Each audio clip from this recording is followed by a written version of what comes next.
मैं हूं फिलहाल बैंगलोर की आइकॉनिक सीसीडी बिल्डिंग के सामने, जो वैसे तो 200 करोड़ की है, बट आपको सिर्फ 10 लाख रुपए में मिल सकती है। एंड नो, ये कोई पोंजी स्कीम नहीं है। This can happen via something known as SM REITs, small and micro real estate investment trust. इसमें आप कैसे इन्वेस्ट कर सकते हो एंड व्हाट आर REITs? ध्यान से सुनना। REITs को ऐसा मानो एक बहुत बड़ी बिल्डिंग का IPO। मान के चलो ये 200 करोड़ की बिल्डिंग के मालिक को अपनी बिल्डिंग बेचनी पड़ रही है। दो ऑप्शन है, एक वो HNIs या FIIs के पास जाए और बोले भाई साहब प्लीज मेरे को 200 करोड़ रुपए दे दो, या दूसरा ऑप्शन है वो REIT से मार्केट में उतर जाए। So he goes to a company like, जो उसको बोलती है हमारे पास SEBI के सारे लाइसेंसेज हैं और मार्केट एक्सपर्टीज है, जिससे हम आपकी पूरी बिल्डिंग की एक REIT बनाएंगे और वो स्टॉक मार्केट पे लिस्ट कराएंगे। बट क्योंकि आपकी बिल्डिंग की वैल्यूएशन लिस्टिंग के टाइम पे 50 करोड़ से 500 करोड़ के बीच में है, तो आप REITs नहीं SM REITs में जाओगे। और इसमें कैच ये होता है कि SM REITs के लिए जो मिनिमम इन्वेस्टमेंट है वो 10 लाख रुपए होती है।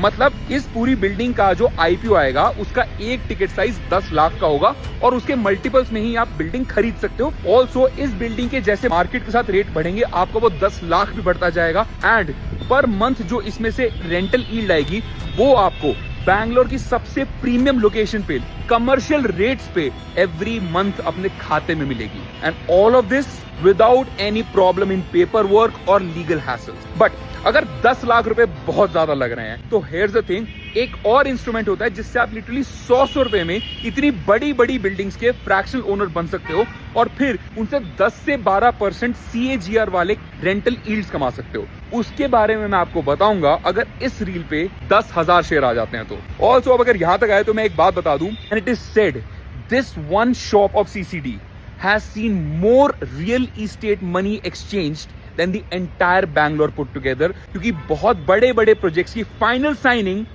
यहाँ इस शॉप में हुई थी। I hope you found that interesting.